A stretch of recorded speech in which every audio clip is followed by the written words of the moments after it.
Thank you very much, Cindy, Mayor Jeffries, I should say, and thank you for welcoming Premier Smith, myself, ministers, the MLA, and the media to hear the amazing things that are happening here in Red Deer. I want to start just before, I want to say a big shout out to the women and men who are building this incredible capstone development. This is remarkable craftsmanship. It's on budget, on time. It's allowing couples to move in and move forward with their lives, and it's a testament to what can be done with real purpose and energy. And let me, full credit to the team here and to Greg for leading them. This is my,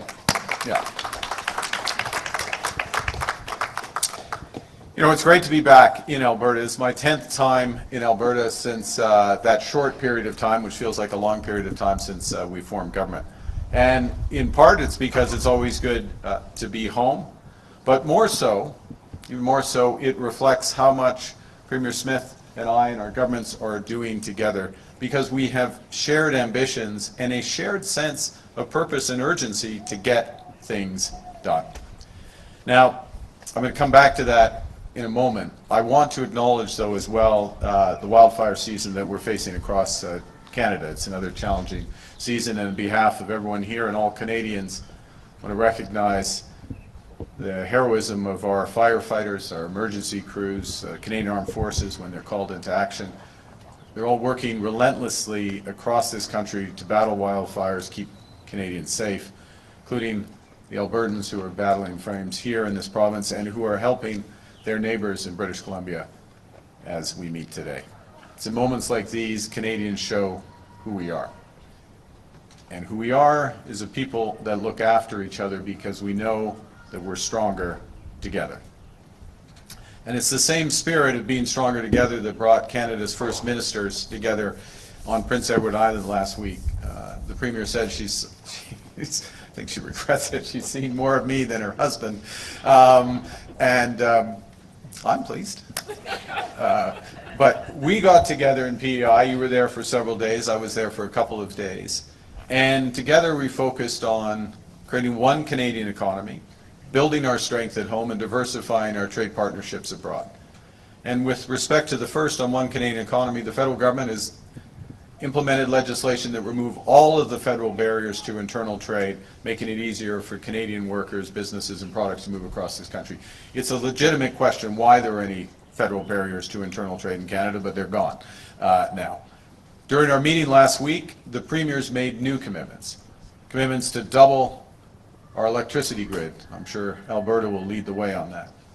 Commitments to have more direct-to-consumer alcohol sales across the country. Alberta already does lead the way on that. And commitments to enable greater labor mobility so Canadians can work where they want. By working together, we're also advancing major infrastructure projects across Canada. In less than a year, more than 25 nation-building initiatives have been submitted to the Major Projects Office, which is job is to fast-track them. That represents $200 billion in investments to help Canada build bigger, move faster, and export more. We're also creating a trading network that's the envy of the world.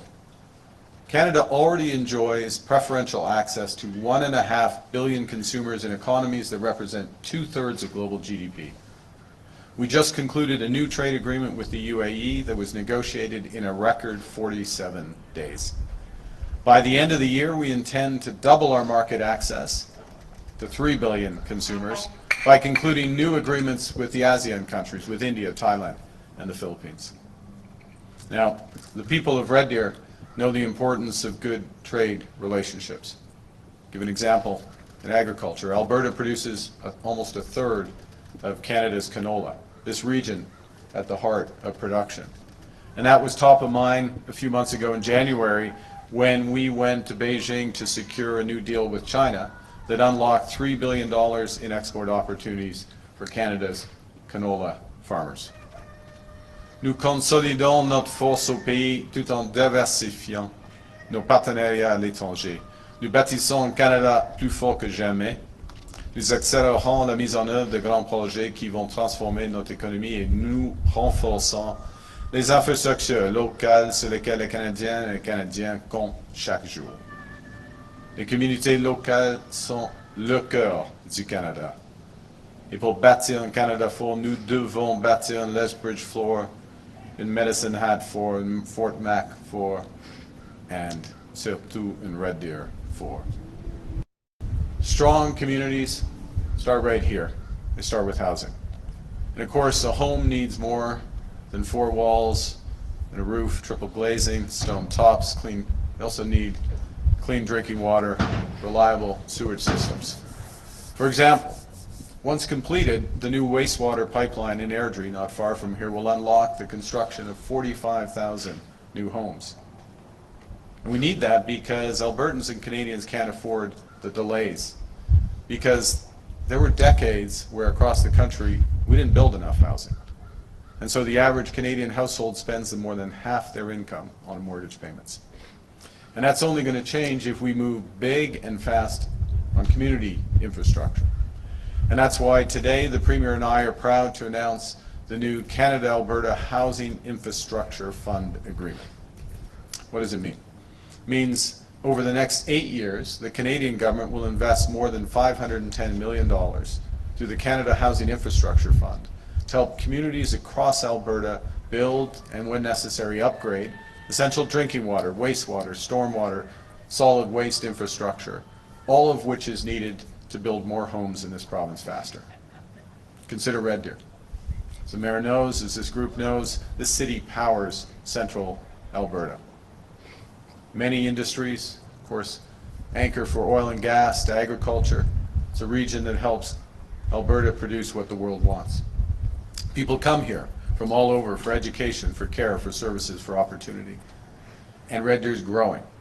It's tripled in size since I first came here for the Alberta Summer Games.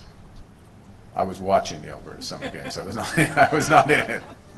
Just like that draft notice from the Red Deer Rebels. It never came. The call never came, but I'm still supporting them. Today's announcement is going to help deliver the infrastructure that Red Deer needs to support that growth. Because on top of that $510 million of federal investment, Alberta will contribute at least a third of the eligible costs for projects led by municipal governments across this province. Now, that's not all. The Premier and I are also working to complete a new Alberta-Canada agreement through Build Canada Homes to scale up affordable home building. And through the Build Community Strong Fund, which is a new fund, we'll build the broader infrastructure that growing communities across Alberta need. So roads, public transit, community centers, hospitals, clinics. Now, we know that it's not just about what we build, it's how we build. Building in solidarity with workers. This agreement alone will support more than 750 skilled trades jobs every year: engineers, plumbers, electricians, pipe fitters, plumbers. We'll build inclusively with First Nations, Inuit, and Métis. Today's agreement will allocate at least $100 million to projects that will benefit rural and Indigenous communities. Nous allons bâtir de manière durable.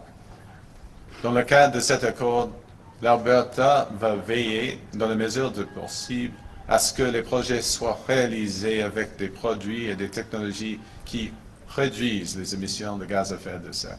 It's innovative. It's focused on very different technological solutions to reduce emissions, not prescribing certain approaches. Nous allons bâtir canadien, avec de l'acier canadien, du bois d'œuvre canadien, des travailleurs canadiens. The federal government is on a mission to help supercharge affordable housing construction across Canada, led by that new agency, Build Canada Homes, which has already committed through 16 partnerships to 15,000 units, with more than 1,900 already under construction. And that's in the first few months of existence. Nous avons éliminé la TPS pour les acheteurs de première maison d'une valeur inférieure ou égale à $1 million, ce qui permet aux Canadiens et Canadiennes d'économiser jusqu'à $50 000. Il reste encore beaucoup à faire, mais les premiers résultats sont encourageants. Au premier trimestre de cette année, l'abordabilité de logement au Canada s'était améliorée pendant plus de 2 ans d'affilée, la plus longue période jamais enregistrée. La part de revenus que les Canadiens consacrent à leur paiement hypothécaire est tombée à son plus bas niveau en près de 4 ans.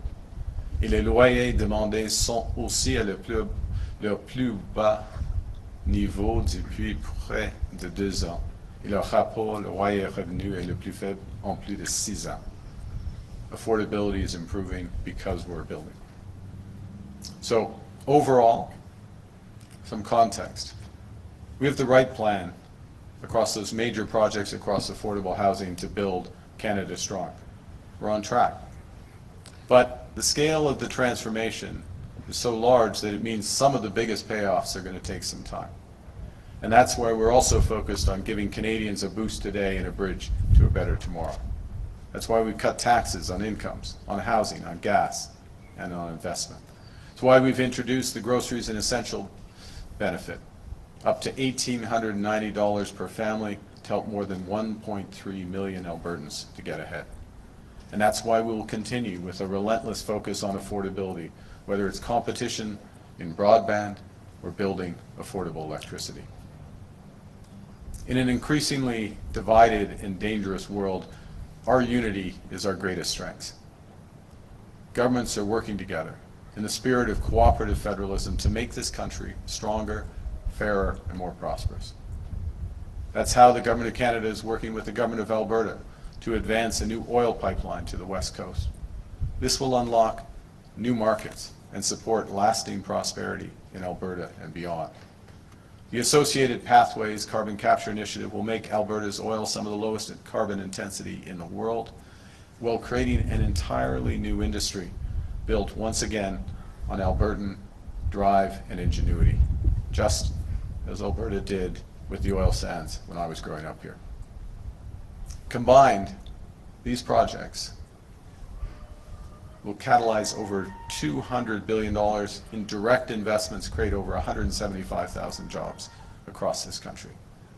That's above and beyond my earlier reference to the major projects at the start.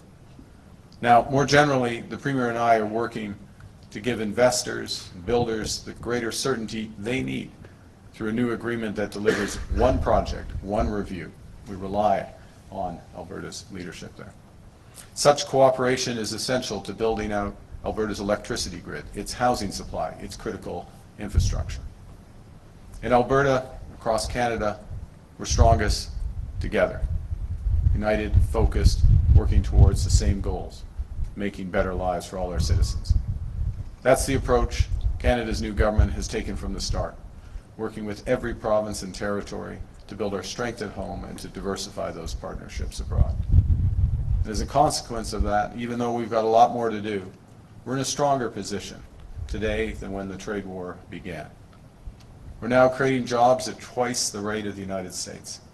Canada's non-U.S. exports are up sharply. They're on track to double over the next decade. Foreign direct investment in Canada is at its highest level in 2 decades and running at twice the rate of our nearest G7 competitor. Canada now ranks as the most attractive country in the world for infrastructure investment, and we're just getting started. Building Red Deer strong, building Alberta strong, and Canada strong for all. Thank you very much. And it is now my pleasure to introduce the Premier of Alberta, Danielle Smith. Thank you so much. Well, thank you and good morning. Thank you to the Prime Minister to join me here at the Premier at Capstone Multifamily Development in Red Deer. Delighted to also be here at the invitation of Mayor Cindy Jeffries, who I also spent a lot of time with in the last month. This has been the place to be with the air show, where I got to see the Canadian snowbirds for the last time in their old jets, the two-door jets, as well as for Westerner Days, and then also to my colleagues in the legislature, Jason Stephan, the MLA for Red Deer North, Adriana LaGrange, not only the MLA for Red Deer South, but also the Minister of Hospital and Surgical Services, and Minister Nathan Neudorf, who is our Minister of Assisted Living and Social Services, and will be building a lot of the homes and overseeing the affordable housing file, as well as seniors construction, as well as subsidized housing over the next several years. This is the geographic center of the Calgary-Edmonton corridor, one of Canada's most important economic routes. Just a few weeks from completion, the Capstone project will provide homes for 119 families here in the heart of Alberta's third largest city. This forward-looking development is part of Red Deer's efforts to revitalize its downtown and create new opportunities for people to live, work, and raise their families here. And Red Deer, like so many communities across Alberta, has experienced the pressures that come from the kind of rapid population growth that we've seen over the last 5 years, as we've welcomed over 600,000 people to our province. This growth has strained public services and infrastructure all over the province, and it's highlighted an acute need to build more and to build faster to catch up. And Alberta's home builders have done a tremendous job of increasing housing supply to meet that demand. And that's why I'm pleased to join the Prime Minister today as we announce a new partnership that allows Alberta municipalities to access more than $510 million in federal funding over 8 years through the Canada Housing Infrastructure Fund for the water and wastewater infrastructure needed to support new housing and to help communities keep pace with growth. Alberta will contribute a minimum of 1/3 of eligible project costs led by municipal governments, unlocking up to $428 million of provincial funding for qualifying projects. And together with our partners, Alberta is driving $9 billion in housing investments to support 25,000 additional affordable households by 2031. Through our Stronger Foundation strategy, we are on track to support a total of 82,000 low-income households by 2031, which is an increase of more than 40% from 2021. And I'm proud to state that we are already 70% of the way towards this goal. Budget 2026 included a commitment of $2.2 billion over 3 years towards affordable housing and continuing care capital. And this includes a commitment of more than $750 million to the Affordable Housing Partnership Program over the next 3 years. And through our last round of the Affordable Housing Partnership Program, we invested $323 million in 41 projects to support more than 3,600 affordable housing units and over 70 emergency shelter spaces. But Alberta's success is not limited to affordable housing. Alberta is a national leader in market housing. Last year, for the first time in Alberta's history, more than 53,000 housing starts were recorded, 14% higher than the previous record set in 2024. For the second year in a row, Alberta has led Canada in housing starts per capita. And despite making up less than 12% of Canada's population, Alberta built nearly a quarter of all housing starts nationally in 2025, and more than 80% of all housing starts across the prairies. Alberta builders are doing their part. But builders can only build when the infrastructure is there to support new communities. A whole lot of work has to happen in the background and literally under the ground before the first shovel ever breaks the surface. A development like the one behind us is simply not possible without reliable water and wastewater systems. Connecting housing to critical infrastructure takes careful collaboration between developers, governments, utility companies, and a whole range of other stakeholders. The fact is that communities like Red Deer can only grow when the infrastructure beneath them grows too. And our government is committed to making sure that communities across Alberta have the water infrastructure they need to support residents, businesses, industries, and future growth. The agreement protects provincial jurisdiction, builds on a strong provincial record of investments in water and wastewater infrastructure, and gives Alberta this ability to direct funding where it's needed most. Our government will identify and prioritize projects based on local needs, ensuring that municipalities, rural communities, and Indigenous communities can access the infrastructure funding that they need to maintain existing systems and support housing growth and economic development. Under the agreement, at least $100 million will be allocated to projects in rural or Indigenous communities across the province, ensuring communities of every size can benefit from the infrastructure needed to support growth. The Ministry of Transportation and Economic Corridors is developing the first list of projects under this agreement by the end of November. This agreement was made possible by a collaborative approach, and I want to thank the federal government for working with us in that spirit. I also want to thank Eagle Builders, who has been a wonderful partner for our government, not only with the Child Advocacy Center, but this incredible facility, which we learned was built in 10 months with the highest quality materials. The residents will be able to save about 30% on energy costs because of some of the design features, and I'm looking forward to seeing Eagle Builders be able to add much more to our housing stock in Alberta. And with that, Am I turning it over to Craig, or is it now questions? Go into questions, all right.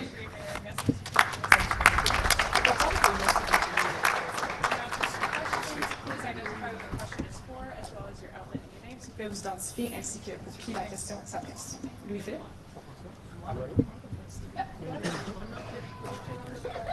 Un, deux, un, deux. Parfait. Louis-Philippe Trotteau, je suis avec Radio-Canada. Mes questions sont pour le premier ministre Carney. La première concerne les redevances que vous n'imposez plus aux plateformes de diffusion américaines. On voulait savoir, est-ce que c'est une nouvelle concession de votre part dans vos négociations avec Washington? Est-ce que vous cherchez des leviers dans le fond? Non, pas du tout. Nous avons décidé, juste après les décisions de CRTC, que c'est une question, et je viens de le dire, nous sommes le gouvernement fédéral consente sur l'abordabilité sans relâche. Et la forte augmentation des primes pour des streamers, c'est pas acceptable dans la situation, même si on fait de progrès. Alors on a pris la décision il y a quelques mois, je crois, au commencement de l'été. C'était la décision à ce moment-là. Et il y a un processus, il y aura une direction à CRTC du gouvernement pendant les prochaines semaines. Alors, ce n'est pas de nouvelles. Une question sur les élections partielles. Oui, pardonnez-moi, mais en même temps, il y a des grands investissements dans la culture et le langage canadien, les deux langues officielles, plus de 600 millions de dollars. Okay? C'est le même parti de l'annonce. Sans relâche sur la volabilité et sans relâche sur la protection, le renforcement de la culture canadienne et la langue française. Merci. Et sur les élections partielles, ouais. Les Canadiens sont en vacances, c'est l'été. Il y a une élection provinciale au Québec qui va accaparer beaucoup d'attention. C'est quoi l'urgence pour vous de déclencher des élections partielles en ce moment? Premièrement, il y a un Parlement. Ça vaut mieux d'avoir des députés au Parlement. Et c'est, en ce qui concerne les citoyennes et citoyennes de Chicoutimi-le-Fort, il n'y en a plus de députés pour le moment. Alors, il y a une occasion, il y a une fenêtre maintenant, avant la campagne officielle de l'élection du Québec, qui va dérouler en septembre et au début d'octobre. Alors, on a choisi de prendre l'occasion pour les citoyennes et citoyens de Chicoutimi-le-Fort. Merci. Merci. Next question. Prochaine question. Madhu Hashmi, CBC News. My question is to the Prime Minister. Prime Minister, today's announcement is in Red Deer, where the $12 million Housing Accelerator Fund agreement fell through because the city refused to mandate blanket zoning. So what does today's announcement actually change for Red Deer? Does it mean the city has another part of federal funding, or does it still have to change its zoning? I think there's a couple of things. One is it unlocks funding, and there was a tranche of funding, as the mayor well knows, $3 million, I believe, which was clarified that would proceed or would not be held back. Yeah, you can use it and deploy it. I think also, though, and I'm going to make this a more general point, and it's a point with respect to aspects of zoning. It's a point with respect to materials, as the Premier and I were exchanging, and as we were reviewing some of the building processes here, how to achieve the same objectives with different methods, so not overly prescribing how to achieve. So the technology here embedded in the houses, it's very thermally efficient. There's an even fancier word for it that I've forgotten, but the thermal pair, but it's very thermally efficient, as the Premier said, 30% reduction in emissions. The advantage of, and there's different ways to achieve those types of outcomes. And so one of the things we're doing, and with our new programs, Build Canada Homes, that are organized around Build Canada Homes, Build Canada Strong Infrastructure Funds, is we're being less prescriptive.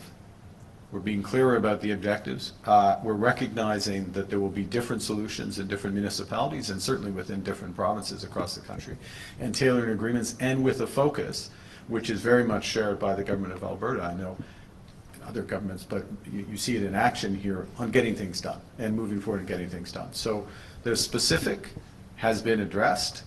The general lesson is being taken on. both with respect to how to build and zoning, but also materials and how to achieve common outcomes.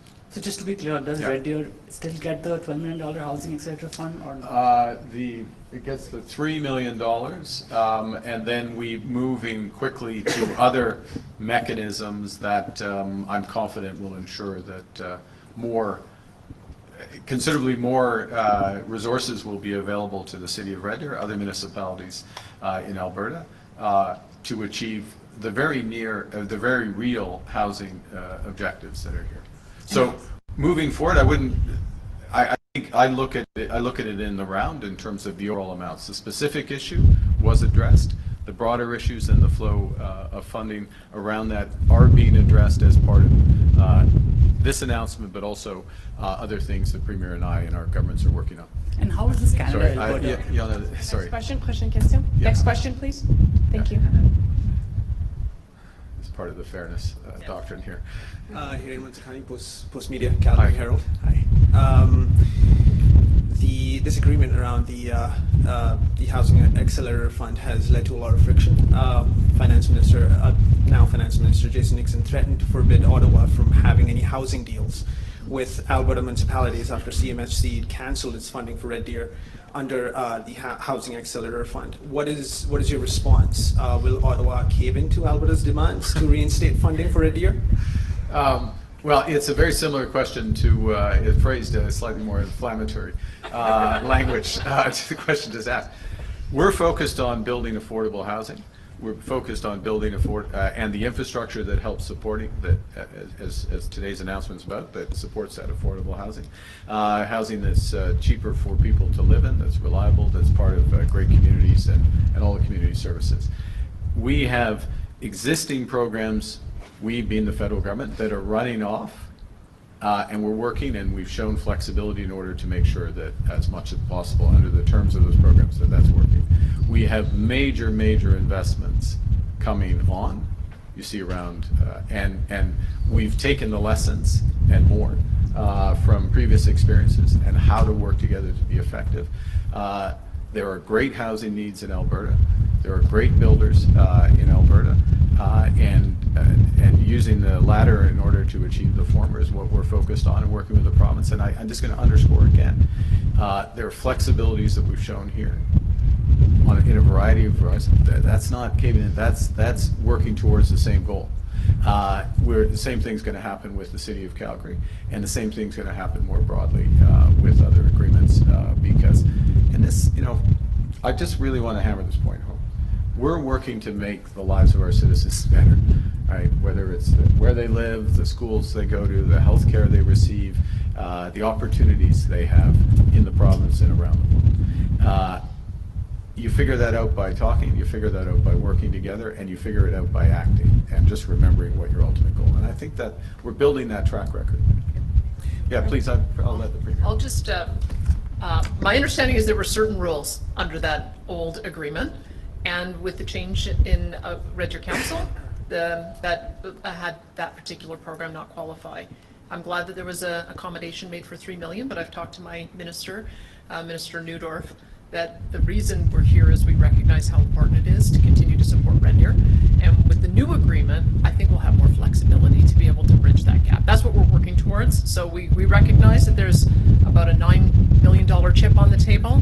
I know that Mayor Jeffries will do her job of lobbying on behalf of her community, but I think you should look at us being here as a measure of goodwill, that the federal and provincial governments are prepared to work together so that we can bridge that gap from the change in the program, so that there's new parameters that will accommodate some of the new wishes of the new council. Absolutely. Thank you. Follow-up? Thank you, Premier. My follow-up is for Prime Minister Carney. What is your opinion on an Alberta piece of legislation, Bill 18, that restricts Ottawa from having any deals with Alberta municipalities without provincial approval?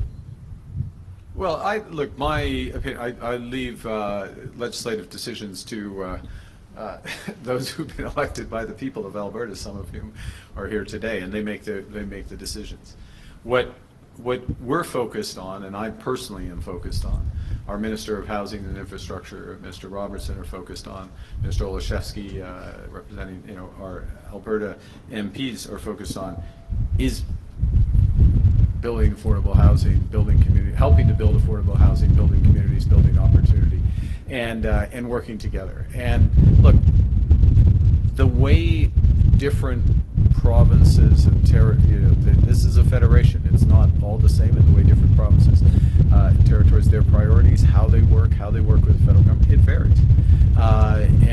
Cooperative federalism means you work for common objectives and you tailor accordingly, and that's what we're doing. And ultimately, in affordable housing, you're judged by how much is there, what's the quality, does it come on time, is it part of a bigger community, and how does it work? And that's how we should be judged. And we'll let the ledge decide what they do, and we'll work with what they decide. Thank you so much. Next question, Patrick Gessler. Hi, a question for the Prime Minister, Matthew Skeets, the Globe and Mail. Going off a rough translation from an earlier question, you say funding requirements for the streamers decision wasn't connected to Washington, but it was an irritant for Washington and a change the Trump administration wanted. Your government has capitulated on revenue splitting for Gordie Howe Bridge, digital service tax, and removing funding for American streamers. What has Canada gotten in return for these concessions? Well, let's do a couple of things. Sorry, I'm going to do a little premise surgery for your question. Let's be clear about the bridge. The bridge, first off, the bridge is open. Bridge is open in a region, a narrow economic region that has $300 billion of economic activity that goes across land connections between the United States and largely the province of Ontario. $300 billion of economic activity. $6.5 billion cost of that bridge. A agreement that's less than 5% of that amount, less than 5% of that amount, that is then reinvested in economic support for that economic activity to enhance that economic activity. So we put that in perspective. That's being pragmatic and moving forward. And we've got a bridge that's open, we've got opportunities open. And in terms of where we are as a country, we still have the lowest tariff rate of any country on an average basis. We still have north of 80% of our trade, 85 as we speak today, but north of 80% of our trade is tariff-free with the United States. And we're engaged in discussions with them. Now, we're engaged with discussions, working to have a more permanent or more stable is a better way to put it. Nothing's permanent, but a more stable relationship, trading relationship with the U.S. That addresses issues in some of our largest industries. And that recognizes the new U.S. approach to trade. So we're starting from a strong position. And I'm going to go back to one other thing, and I'll head back, which I said at my prepared remarks. And we're stronger than we were when this started. We are stronger than we were when this started. We're growing jobs twice the rate of the U.S. Our FDI is twice the rate of our nearest competitor. That's the United States. It's twice the rate of the U.S. We're the best country in the world judged for infrastructure investment. We're focused on the right things: affordable housing, community, becoming an energy superpower, diversifying. Everybody wants to do more with Canada, except the United States. Everyone wants to do more with Canada. So we're engaged in all these trade negotiations, and we're delivering them, and we're on track to have access, free trade access to 3 billion consumers. That's what we got. Follow-up? On the streaming decision, how should Canadians interpret that decision when Minister LeBlanc and Canadian officials are at an event yesterday co-sponsored? We made that decision 2 months ago. That's how they should. We made that decision with a focus on affordability right out of the gate. It's not the time. Canadians are under. Sorry, I should let you finish your question. You finish your question. Canadians have been under great pressure since COVID from overall inflation, price of groceries, housing costs, price most recently because of the war in Iran, price of energy.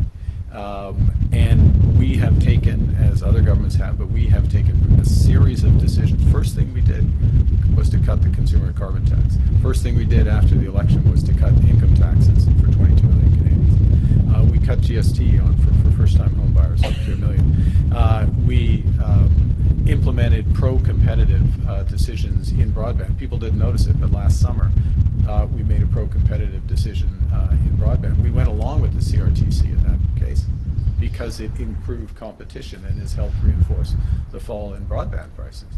But when we see costs increase because of a decision from the federal family, broadly speaking, arm's length regulator, but from the federal family, for something that, you know, most Canadians have one or two or so of these streamers, and it's real hard. This stuff adds up, and there's a better way to do it. We took the judgment there was a better way to do it, made the investment in culture, and we'll give the direction accordingly. It's that focus on affordability. Sorry. Can you say what we're getting in return from the U.S. right now in terms of trade negotiations? We have this list of things that are happening right now. The best trade deal in the world right now. Thank you. Next question. Prochaine question. Yeah, hi, Jordan Canigan with CTV News. Thank you for taking my questions. The first question is for both the Prime Minister and for the Premier. As we move towards the referendum in October, some of the separation angst, if you will, is driven by concerns over equalization payments and the feeling and the belief that Albertans are being taken advantage of. Sure, certainly there's some disinformation when it comes to equalization, but do you think that the program should be reviewed before its renewal in just a few years? Well, thanks for giving me the opportunity to lobby the Prime Minister on this. I've lobbied my fellow premiers at the table, and you can imagine that those who are benefiting from equalization want to keep the program as it is, but it's not fair because the growth in the program grows with the size of the economy, which is kind of counterintuitive, because if the economy is growing and everybody's doing better, they should be less reliant on the equalization program. In fact, we've calculated that there's overcompensation to the have-not provinces of $7 billion over the last 5 years. So my pitch to my fellow premiers, and now my pitch to the Prime Minister, is let's just get rid of that escalator. Let's equalize to the point of need, and then let's take the excess that's in that fund and distribute it back to the provinces on an equal per capita basis. That'll help us with our funding pressures. And I think it will be a demonstration that just because there's extra money, you don't just cut a check to Ontario, who clearly doesn't need it. They're a powerful economy. They shouldn't be getting equalization from smaller provinces. So that's been my consistent position. We think ultimately we should change the equalization program so that we look at per capita spending as well.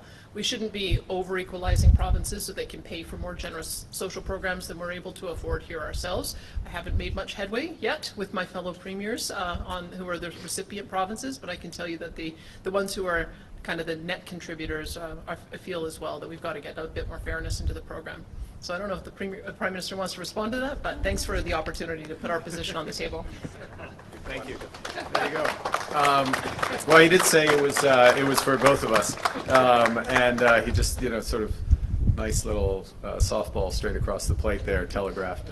No, look, these are important. These are hugely important issues. In all seriousness, whether it's equalization, whether it's health funding, other federal programs, and one of the things that underpins the country is a sense of fairness. And then you move into the interpretation of that fairness and how it's applied. And at the heart of fairness, and this is true it's true within a province, it's true across the country, is that Canadians have access to reasonably comparable services, right? Whether it's health, education, reasonably comparable. Doesn't mean it's exactly the same, but it's reasonably comparable. And that they have reasonably comparable resources in order to do that. Now, the second part of that equation, the reasonably comparable resources, the calculation of that, and how that changes over time. Some provinces do better, others do. Things. There are shocks. The trade stuff can be an element of that if it's more persistent, and that's why the program is reviewed on a regular basis. It's not reviewed every year, and that's a cooperative and engaged process, and we have a review of that coming up, and of course we'll be looking hard at that. The other element, of course, is delivering services right here and now, and making sure that we are, again, in that spirit of cooperative federalism, that when I say we, the federal government, is delivering, recognizing the differences in the capacities, the needs, the capabilities of the various provinces, and that's what you're seeing today. Follow-up. Thank you. Yes, and for the Prime Minister again, we're 3 weeks away until new President Trump's tariffs coming into effect. Are you willing to use Canadian energy as a bargaining chip in trade negotiations with the United States, yes or no? We're 3 weeks away from the August deadline. My colleagues, Janice Charette, who's our chief trade negotiator, and Minister LeBlanc, the relevant minister, are both in Washington now, so they're engaging with their counterparts. Look, we will, first and foremost, we're engaged in those negotiations to look to find a mutually beneficial solution, and we're only going to accept a solution that works for Canadians. We have lots of options of what we would do if that's not there, both positive in terms of supporting the economy and also addressing other issues, but I'm not going to be drawn on what we're going to do. We're going to focus now on building towards an agreement if an agreement is possible. Thank you. Thank you. We'll have time for one last question. Dernière question. Go ahead. Hi, thank you for taking my question. Will Vassar with the Western Standard. This one's for the Prime Minister, and it kind of builds upon the last part of the previous question. But in Alberta, specifically talking about Alberta oil, to what degree does the risk of really inflaming the independence sentiment here weigh into that decision of whether or not to put Alberta oil on? I think one of the things, let me answer it this way. Thank you for following up with it. I wanted to give a broader answer to the way we're looking at the trade negotiations, but you're coming back to this core thing. It's important, being a reliable supplier is important. Canadians are reliable. Canadians can be trusted. One of the things that you see in the world, we have many exports and commodities. One of the biggest commodities, arguably the best, is trust. People trust us. And so when you're a supplier of a key commodity, key service, you got to think really hard about not supplying. So that very much colors it. So look, this is incredibly diverse country, economy. We have many things we can do. First and foremost is to work towards an agreement. That's what we're going to do. But there's other things we can do if we needed to address the situation was there. And the issue you're raising that was raised previously, it's not. I don't see the value of doing. I mean, I can understand conceptually, but I don't see the value of it. So it doesn't enter in. I guess to put a fine point on the way you asked the question, the referendum, the calculate that doesn't enter into the calculus. It's a bigger issue, more fundamental issue. Last follow-up. Go ahead. The independence question takes up a lot of the air with the referendum, but other questions on it address immigration. And the Premier's talked about wanting to seek more provincial control over immigration. And so my question would be, what's your willingness to work with Alberta on that if Albertans vote they want to seek more provincial control? I think I'd say a couple of things. First, we had a discussion of this just a few days ago amongst First Ministers. I thought it was quite a productive discussion because it was a well-informed, well-grounded stock take of where we are and a commitment to, and this Premier has her perspectives and views and represented them well, but all of the premiers, including territorial premiers, raised issues around this. And let me put immigration in context, and I'll finish and maybe give Madame a very quick. I'll finish this though. We have taken back control of immigration. The government's been in place for 16 months. We came in where immigration had been far too high. We'd lost control, of levels and foreign students and temporary workers. The level of asylum seekers is down a third, or the flow. The temporary foreign workers down by a half. Foreign students down by 2/3. So we've taken control. We're on top of the numbers. Now it creates the opportunity, and as First Ministers, Premiers, Prime Minister, governments, we need to discuss where we go from here. Do we still need to, because the overall levels still are putting pressure on housing others, so do we still need a few more years of restraint? There's a good argument for that, but we need to discuss that. And then, at the same time, to talk about, as economic migrants come in, as the term is used, well, what skills should they have? And do the provinces have a better perspective on what those skills would be, and how do we engineer a system for that? That was the spirit of the discussion, and we're very open to that discussion. That doesn't require any tick on any box in a vote, because that's working again to get things right. And I think this is going to be the good news is, because we've taken back control on immigration, it creates the possibility to have that discussion. If the whole thing were, we still were having overshoots by 500,000, 1 million people relative to what we expected at any given time, we wouldn't have, we didn't have the space for that discussion. Now we've created the space, as we should, and that's what Canadians deserve. If it's a quick question, I think we can take one. Thank you so much. Alexa Poza with Juno News. For the Prime Minister, are you prepared to deport the students of Portage College who are hunger striking to stay in Canada despite having no permit to remain? And to Premier Smith, are you prepared to start decertifying diploma mills in Alberta?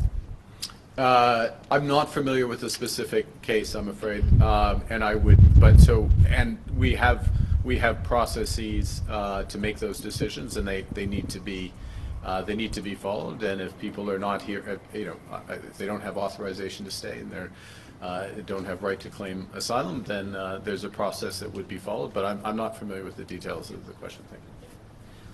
I wouldn't describe Portage College as a diploma mill. There have been instances where I think unscrupulous operators have set up diploma granting programs and taken advantage of students.